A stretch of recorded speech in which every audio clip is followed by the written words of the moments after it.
आज देखिए हम कक्षा 12 का सारणिकों के अनुप्रयोग हम कराएंगे। तो देखिए सबसे पहले क्या है, इसमें त्रिभुज का क्षेत्रफल ज्ञात करना। त्रिभुज का क्षेत्रफल। अब त्रिभुज का क्षेत्रफल कैसे करेंगे? माना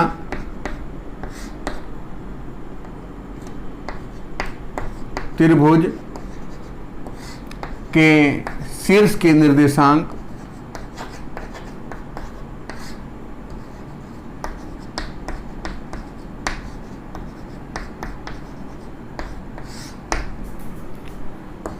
x1 y1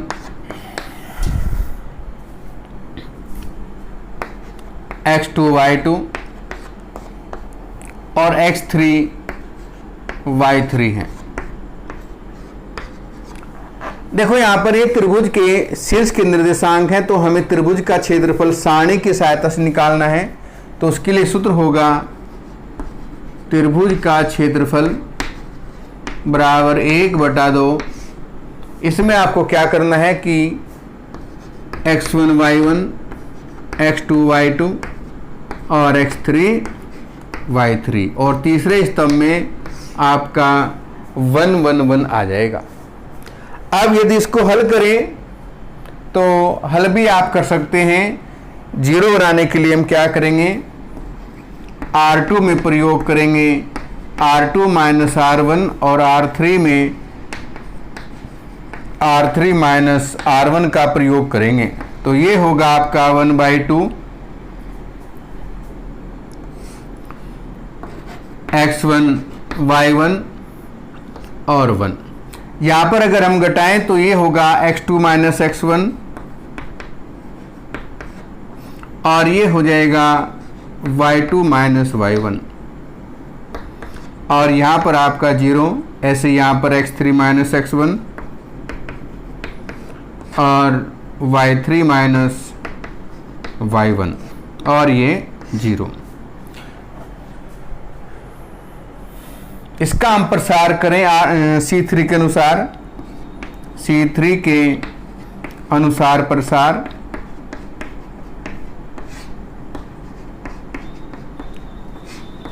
करने पर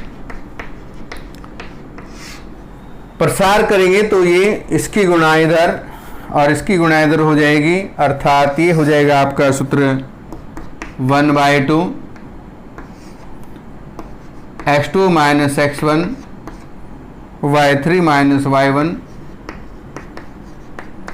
और प्लस हो जाएगा, सॉरी प्लस नहीं minus, x3 minus x1 x3 minus x1 और y2 माइनस y1। तो जैसे आप त्रिभुज का क्षेत्रफल निकालेंगे तो इस प्रकार से आपको करना है। ये सारणिक हो जाएगी, फिर सारणिक को हल करना है तो इस प्रकार से आप हल कर सकते हैं। इसका आप डायरेक्ट प्रसार भी कर सकते हैं। इसके बाद आगे बढ़ते हैं।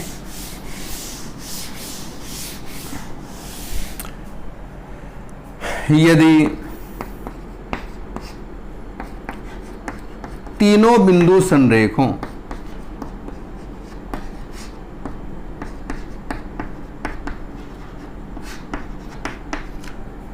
संरेख का अर्थ हुआ कि तीनों बिंदु एक रेखा में होंगे।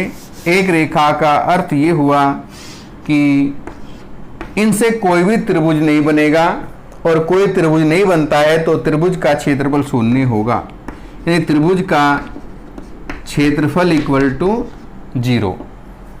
तो ये हो जाएगा आपका, इसको हल करें अगर 1/2 x1 y1 1 x2 y2 1 और x3 y3 1 इक्वल टू 0। 2 भी 0 में पहुंच जाएगा।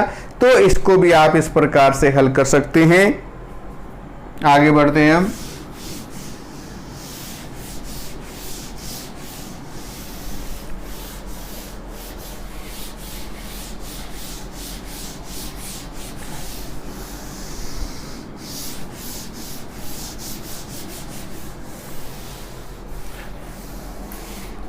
नंबर 3,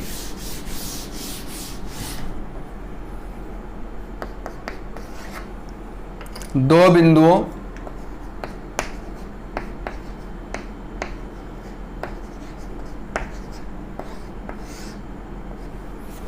x1 y1 व x2 y2 से होकर जाने वाली रेखा का समीकरण।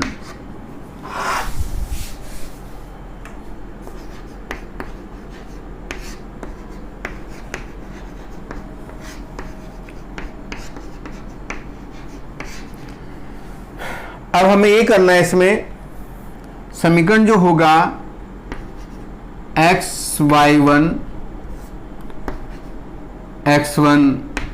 y1 1 और x2 y2 1 इक्वल टू 0 करना है।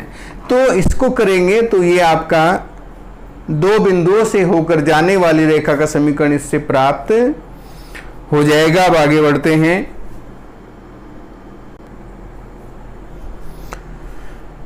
अब देखिए रेखिक समीकरण निकाय का हल। यदि समीकरण निकाय इस प्रकार से है आपका, देखिए a11x a12y और a13z इक्वल टू b1, तो इस प्रकार का यदि समीकरण निकाय है तो देखिए यहां पर यदि b1 बराबर b2 बराबर b3, अगर ये तीनों बराबर हों तो निकाय समघाती होगा। तो निकाय समघाती होगा।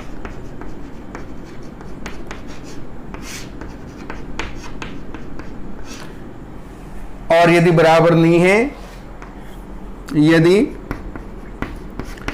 b1 not equal to b2 not equal to b3, तो निकाय विषमघाती होगा।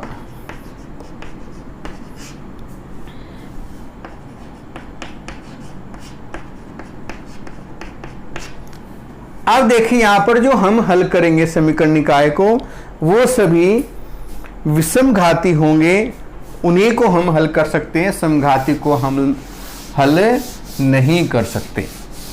अब इसको भी हल करने की हमारे पास एक तो आव्यूह विधि है और एक क्रेमर के नियम से हम हल करेंगे।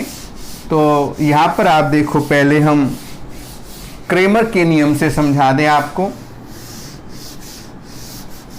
क्रेमर के नियम से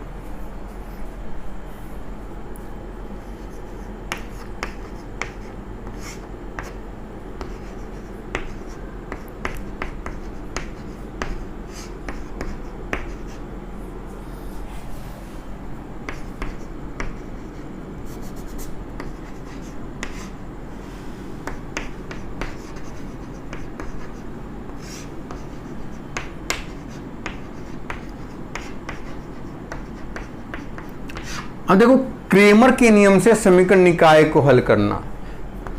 पहले हम यहां पर आपको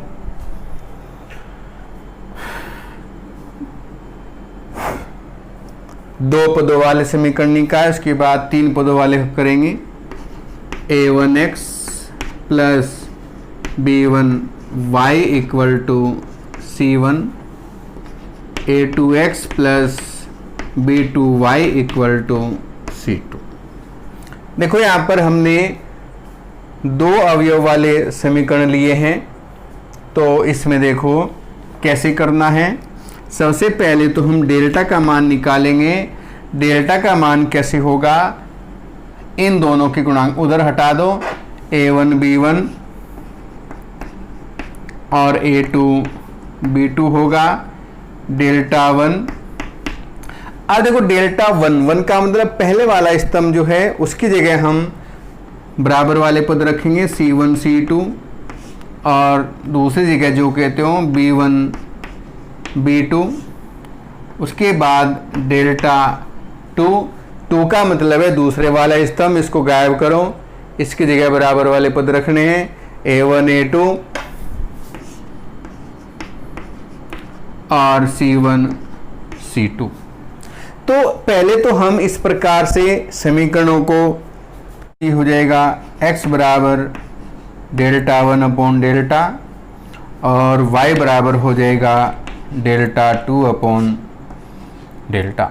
तो इसी प्रकार से हम 3 कोटि का भी इसी प्रकार से निकालेंगे। तो देखो यहाँ पर 3 कोटि का भी मैं आपको बता देता हूँ।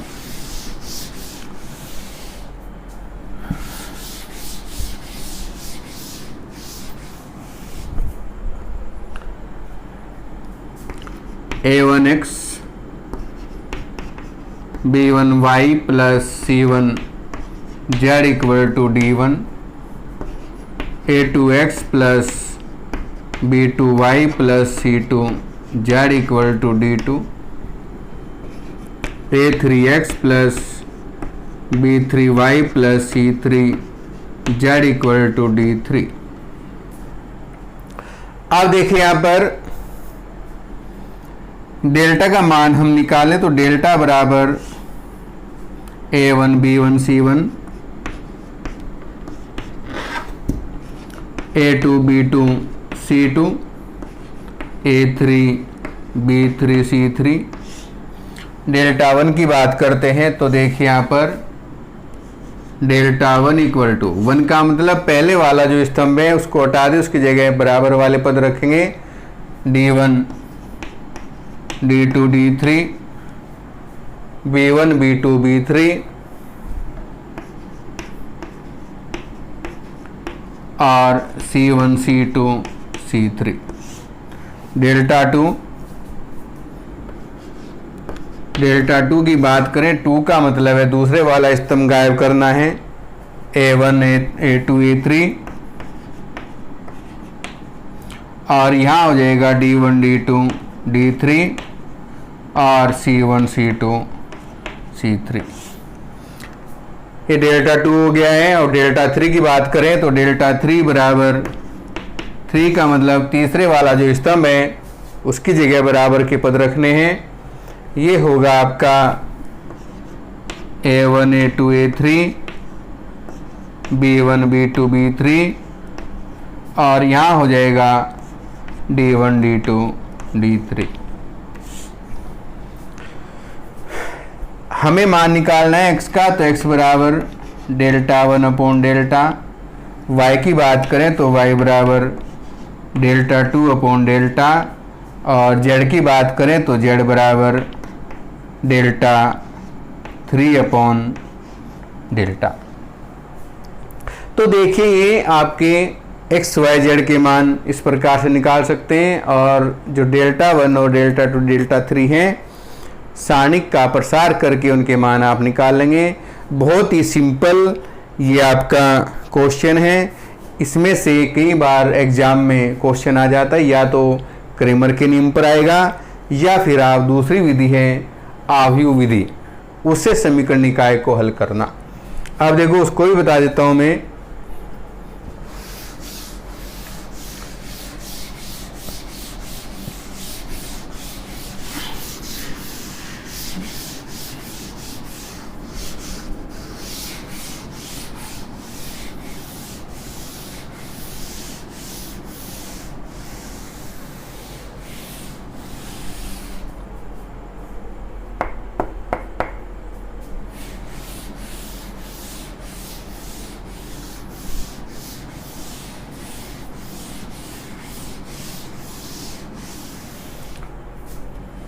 समीकरण निकाय का हल आव्यूह विधि से।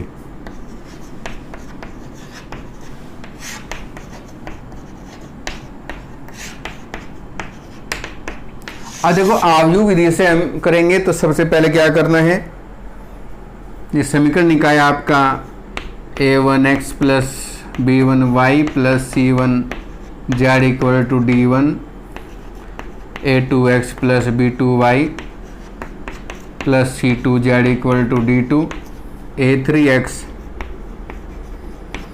b3y plus c3 z equal to d3। तो मैं यहाँ पर पॉइंट ले देता हूँ। सबसे पहले क्या करना है, सर्वप्रथम नंबर 1 में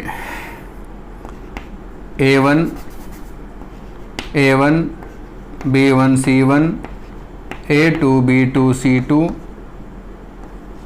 A3 B3 C3। यहाँ पर आपका XYZ और इधर हो जाएगा आपका D1 D2 D3। अब देखिए यहाँ पर ये आपका A का मान हो जाएगा A बराबर A1 B1 C1 A2 B2 C2 और A3 B3 C3। ये x का मान होगा आपका, x बराबर होगा XYZ और इधर हो जाएगा, इसको B मान लें आप, B बराबर D1 D2 D3। तो सबसे पहले आपको ये करना है नंबर 2 पॉइंट। दूसरे में आपको क्या करना है, देखो यहाँ पर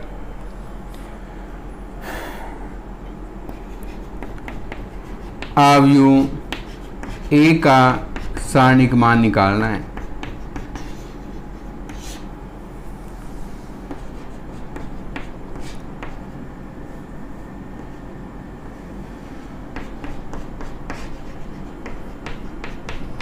नंबर 2 में करना है अवयव A का सारणिक मान। सारणिक मान आपका नॉट इक्वल टू 0 होना चाहिए, क्योंकि 0 होगा तभी हम A इनवर्स ज्ञात कर सकते हैं। नंबर 3 में अवयव A के सहखंड निकालने हैं।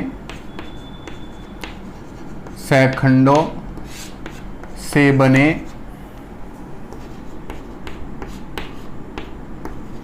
अवयव का परिवर्त ज्ञात करना है।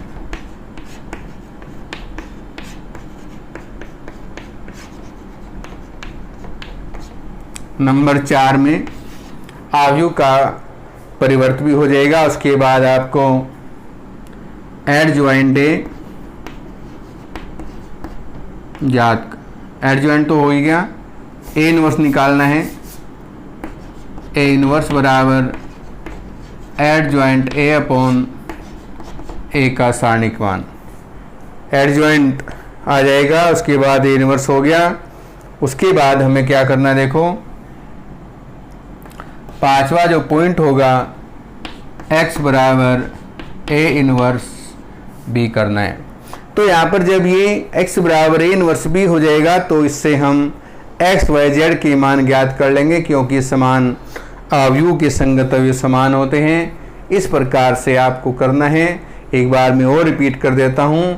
सबसे पहले अवयव को अलग अलग करेंगे। नंबर 2 पॉइंट, उसमें अवयव A का जो सारणिक मान है उसको ज्ञात करना है, और ये भी देखना है कि वो 0 ना हो, क्योंकि 0 नहीं होगा तभी हम A इनवर्स ज्ञात कर सकते हैं, अर्थात A इनवर्स संभव होगा। नंबर 3 में अवयव A के जो सहखंड हैं उससे बने अवयव का परिवर्त हमें ज्ञात करना है। नंबर 4 में A इनवर्स ज्ञात करना है। A इनवर्स बराबर होता है एडजॉइंट A अपॉन A का सारणिक मान।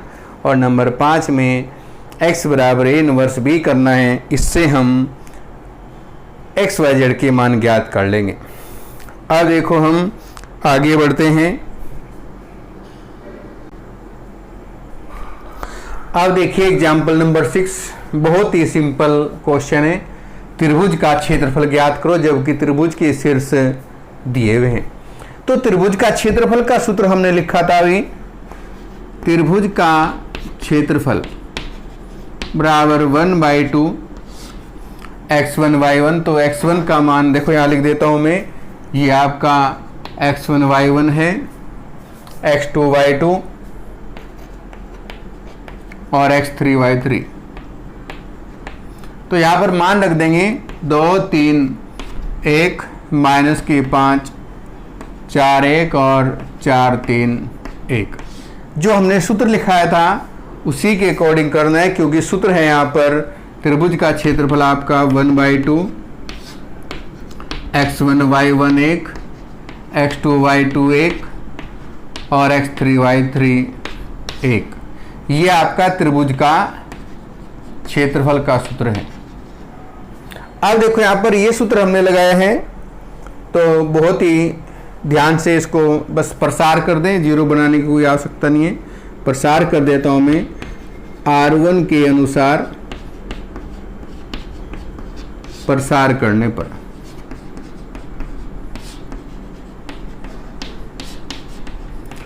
प्रसार करेंगे तो देखो ध्यान देंगे, यहाँ पर इस प्रकार से इस पंक्ति को और स्तंभ को छिपाएंगे ऐसे। 1/2 तो बाहर, ये हो गया इधर, यहाँ तो 2, इसकी गुणा करेंगे इधर और इसकी गुणा करेंगे इधर, 4 - 3। अब बारी आएगी सेकंड स्तंभ को छिपाने की, तो सेकंड में यहाँ पर देखो 3 है तो -3, इसकी गुणा करेंगे यहाँ पर तो -5, इसकी गुणा करेंगे इधर तो -4। अब तीसरा स्तंभ इस प्रकार से, यहाँ पर 1 है, इसकी गुणा इधर 5 × 15 और -4 × 16, 1/2 बाहर, ये हो जाएगा 4 - 3, 1 बचा और 1 दूनी 2, माइनस माइनस प्लस हो जाएगा, 4 और 5 9 और 9 × 27, प्लस के 27 हो गई और माइनस के 15 और माइनस के 16 31 हो गए। 27 और 2 29 और माइनस के 31 हैं तो माइनस के हो गए 2/2 अर्थात -1 हुआ, जबकि क्षेत्रफल कभी ऋणात्मक नहीं होता। ये भी बात ध्यान रखनी है, ये मैंने बताया नहीं, तो इसको लिख देंगे 1 वर्ग इकाई, क्योंकि मात्रक भी जरूरी है और क्षेत्रफल का मात्रक वर्ग इकाई होता है। कंप्लीट। अब देखिए यहाँ पर यदि बिंदु संरेख हैं तो x का मान हमें निकालना है। देखो बिल्कुल सिंपल क्वेश्चन है, संरेख है अर्थात त्रिभुज का क्षेत्रफल क्या होगा, 0 होगा, 0 होगा। और त्रिभुज का क्षेत्रफल हमने लिखा रखा है सूत्र आपको 1/2 x1y1 1, x2y2 1 और x3y3 1 बराबर 0। x1 यहाँ से लेंगे, 2 को उधर 0 में पहुँचा देंगे हम, 0 हो जाएगा है तो x1y1 1, x2y2 1, x3y3 1, ये आपका 0 हो गया। 2 इधर गुणा में कर दिया तो 0 हो जाएगा। अब हम प्रसार करेंगे R1 के अनुसार, R1 के अनुसार प्रसार।